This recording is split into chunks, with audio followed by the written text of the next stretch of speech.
Mapalad ang bumabasa ng salita ng hula. Mapalad ang nakikinig at tumutupad. Mapalad ang nahahapis at sila ay aaliwin. Mapalad ang nagugutom at sila ay bubusugin. Sige po, at Brother Camacho, bigyan lang kita ng side para nasundan mo yung ating pag-aaral. Kasi meron tayong mga nasagot dahil doon sa post na una, nakita natin at nabasa natin na madalas nilang ginagamit na yung 5:18 ng San Juan na sinira ni Kristo yung Sabat. Kaya dito, pwede nating balikan yan at alam ko mayroon ka pang mga bagay na malalalim na pwedeng ibahagi dyan. Ikalawa ay sinagot din natin at pinag-aralan natin na yung Sabat, hindi ko alam, Brother Camacho, kung mayroong tala na nagsasabi ang nangingilin ng Sabat, yun lamang mga tanda na naging alipin. Kasi ayaw nila mangilin ng Sabat kasi ang kanilang argumento, para yan sa mga naging alipin. Kaya ang conclusion ay ang Sabat tanda ng pagkaalipin. Kaya yan, isa sa mga, yan ang ilang mga bagay na nakita natin. Ang ikatlo, ay yung sinasabi nila yung kautusan at ang mga propeta ay nanatili hanggang kay Juan. Kaya, siguro ay pasadahan mo muna yan, kapatid na Camacho, bago baka hinahanap pa ni Donsky yung mga naiwang mga tanong. Sige po. Okay. Unahin natin yung yung una nating ibinigay na talata bilang ang pagre-review, no? Sige. Doon sa 5:18 ng aklat ng Juan. Ito nga, kapatid na Lino, no, yung lagi nating ipinaglilingkod na laging ginagamit ng ating mga kaibayo sa pananampalataya para talagang sabihin na sinira ni Kristo ang araw ng Sabat. At yung iba pa nga dyan naniniwala na talagang nilabag ni Kristo yung araw ng Sabat. Una, babasahin ko muna yung ang Biblia, kapatid na Lino. Ganito ang sabi sa atin. Dahil dito nga'y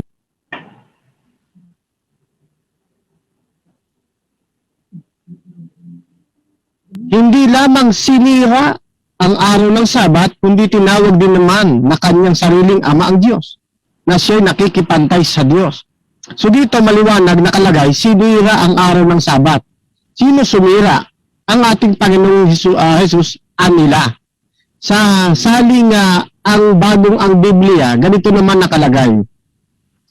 Dahil dito ay lalong pinagsikapan ng mga Hudyo na siya'y patayin, sapagkat hindi lamang nilabag niya ang araw ng Sabat, kundi tinawag din na kanyang sariling ama ang Diyos at ginagawa ang sarili niya nakapantay ng Diyos. Dito naman sa kabilang saling ito ay nilabag. Doon sa isa, sinira. Ayun. Kaya buong buo ang kanilang tiwala, kapatid na Lino, na kita nyo na anya, mismo ang ating Panginoon ang siyang lumabag sa araw ng Sabat. Siya mismo ang sumira. Ibig sabihin, hindi na natin dapat ipangiling kasi nilabag na ito, sinira na ito ng ating Panginoon. Hindi nila naunawaan, mga kababayan, mga kapatid, na misleading po ang kanilang naging pag-aaral dito. Nagkulang sila ng pagsusuri. Ito ay ulat ni Juan, na katulad ng binanggit ng kapatid na Lino nung nakaraan. Ito po ay isa lamang pag-uulat ni Apostol Juan doon sa pangyayari na inaakusa ng mga kumakalaban sa ating Panginoong Hesukristo. Ayan. At ang akusasyon po na yan, hindi lamang isa, kundi dalawa. Ano po yung unang akusasyon ng mga kumakalaban sa ating Panginoong Hesukristo? Ang akusasyon nilang una, sinira o nilabag ng ating Panginoong Hesukristo yung araw ng Sabat. Ang ikalawa, inaakusahan nila na ang ating Panginoong Hesukristo ay kapantay o nakikipantay sa Diyos.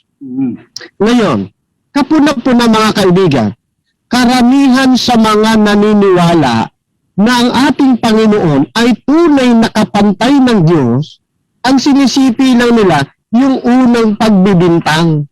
Di ba, Kalino, no? Yung unang pagbibintang. Oh, yung katulad naming mga Trinitarian, yung mga oneness, yan, na naniniwala sila na si Kristo ay kapantay ng Diyos, kung paniniwalaan po ninyo yung unang pagbibintang, dapat paniwalaan na rin ninyo yung ikalawang pagbibintang na kumakalaban sa ating Panginoon. Tama. Dapat, wag na rin kayong maniwala ng ating Panginoong Kristo ay kapantay ng Diyos. Dapat ganyan ang makita po ninyo. Hindi yung para lang kayong ibon na kung ano lamang ang gusto ninyong tutukain, yun lang ang inyong kukunin, no? So ito po mga kababayan, mga kaibigan, ito po ay isa lamang pong pagbibintang ng mga kumakalaban sa ating Panginoon na iniulat ni Apostol Juan. Hindi po totoo na nilabag ng ating Panginoon Kristo ang araw ng Sabat. Hindi rin sinira niya. Lalabas po niya mga kababayan, ang ating Panginoon manlalabag sa kanyang utos na ginawa. Ang hindi ho ganyan ng ating pong Panginoon. Siya po ang nagbigay, siya rin po ang may karapatang magturo sa atin kung papaano natin tatratuhin ng tama ang paningili ng araw ng Sabat. Sa kontekstong yan, ipinakikita dyan na may kinalaman niya sa pagpapagaling ng may sakit, kapatid na Lino. No? Sa araw ng Sabat, itinuturo ng ating Panginoon, hindi masama na magligtas ng buhay, magpagaling, gumawa ng mabuti sa araw po ng Sabat. Yan po ang dapat po nating makita na sa ilang mga grupo ng pananampalataya, kapag gumawa ka ng pagpapagaling sa araw ng Sabat, akala nila ito'y paglabag. Hindi ho, mga kapatid. Itinuturo lamang ng ating Panginoon Kristo yung angkop, yung tama na paraan ng pangingilin ng Sabat. Ayan.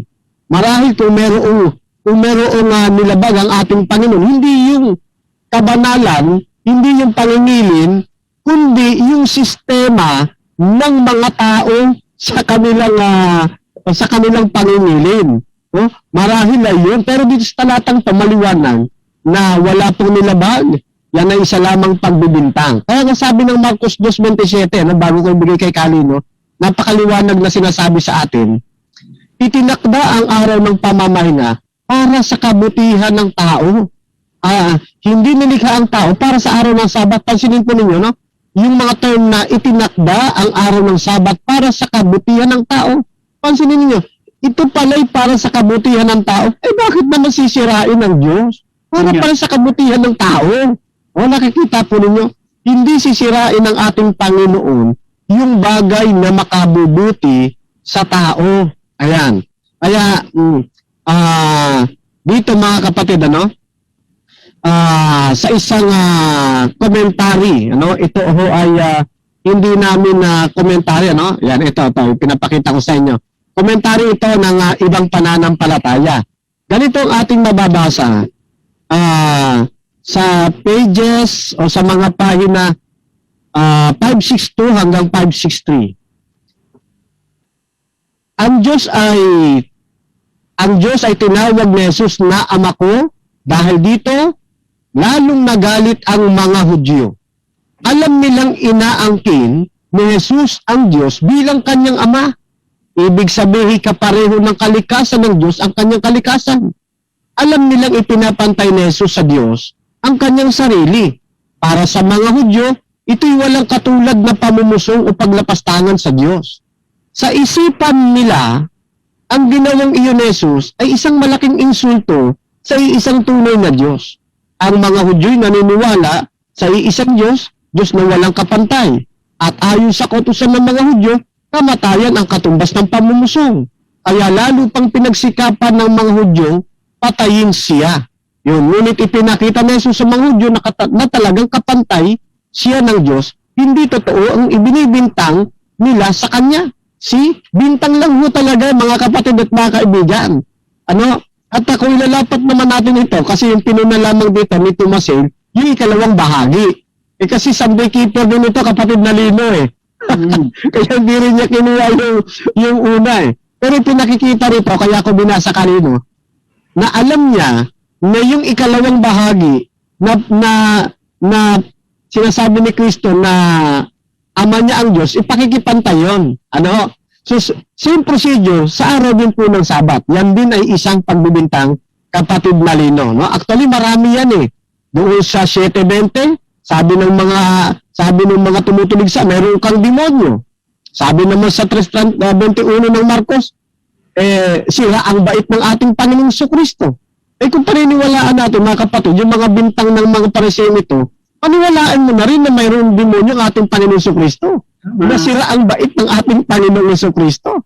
Ano? Kaya ho, mga kababayan, may problema ho sa interpretation ng mga kaibayo natin sa pananampalataya na I hope ay napakinggan ninyo yung ibang detalye ng sagot ng Kalino nung nakaraan at binubuhay lamang natin ngayon bilang pagpapaalala na walang nilabag ang ating Panginoon kundi itinuro lang niya ang tumpak na pangingili ng araw ng Sabat, kapatid na Lino.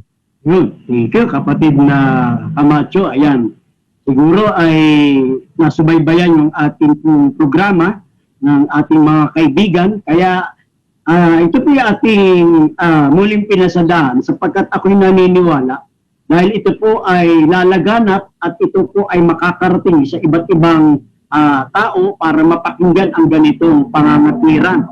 O kaya salamat kapatid na Camacho, nabanggit mo nga naman doon sa 7:20 ng San Juan, no? Meron siyang sira ang ulo, may sira ang baing, meron siyang demonyo.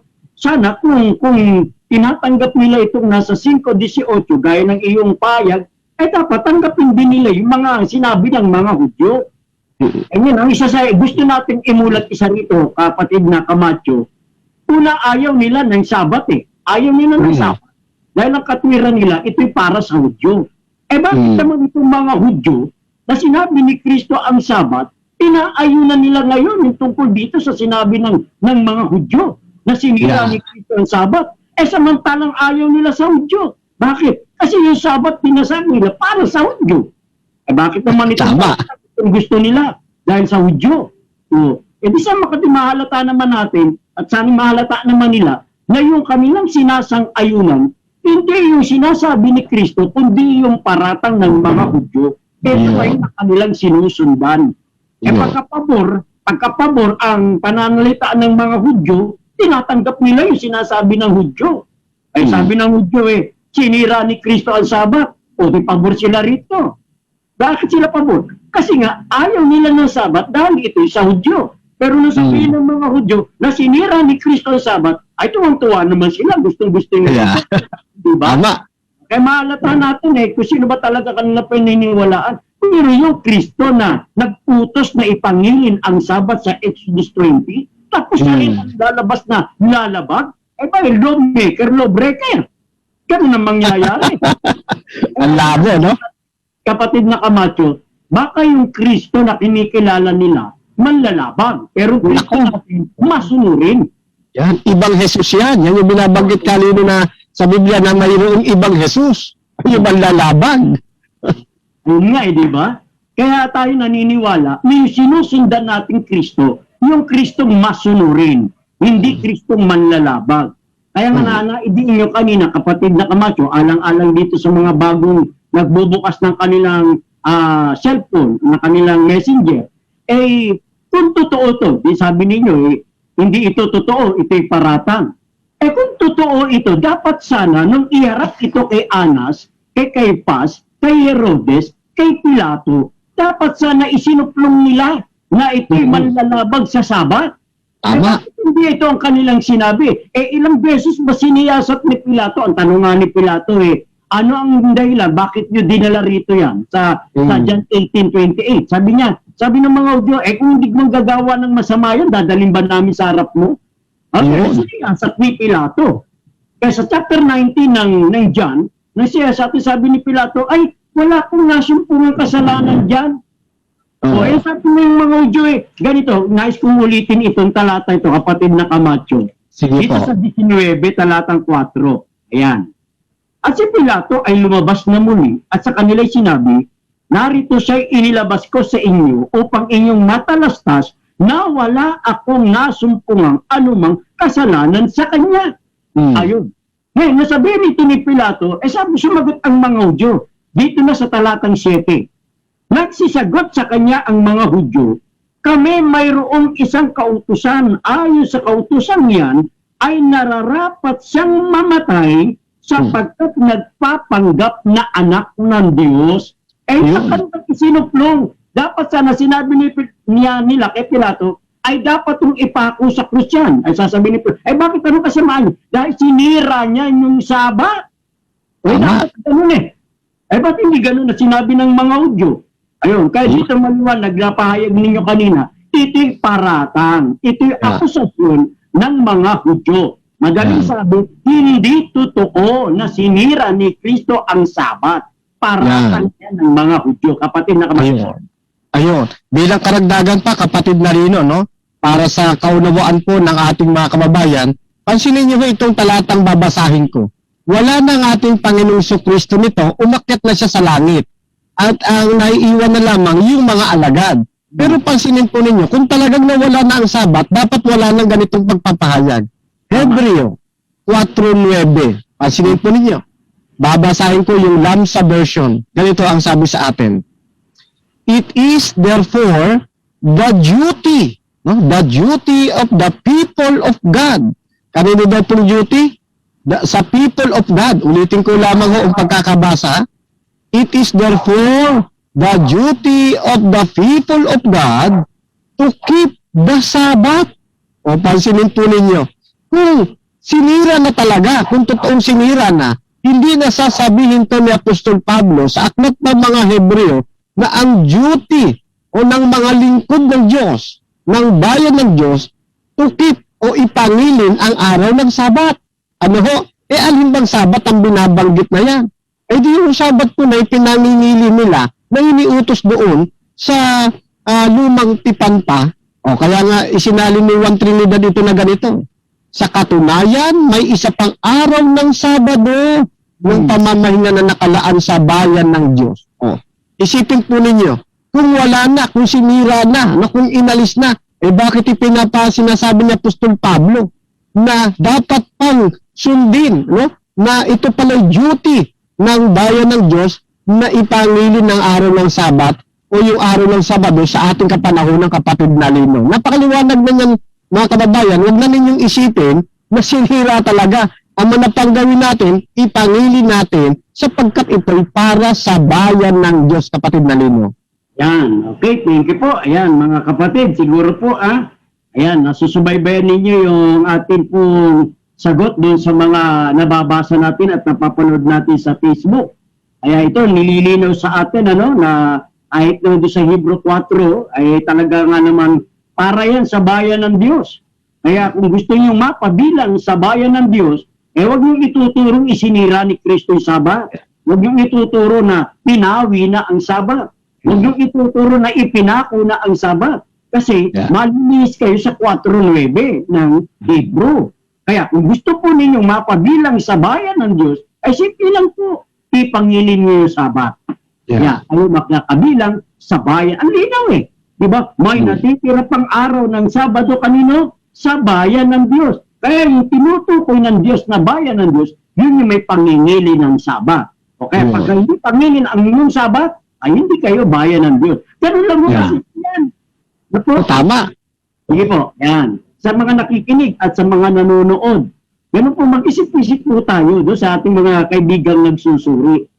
I was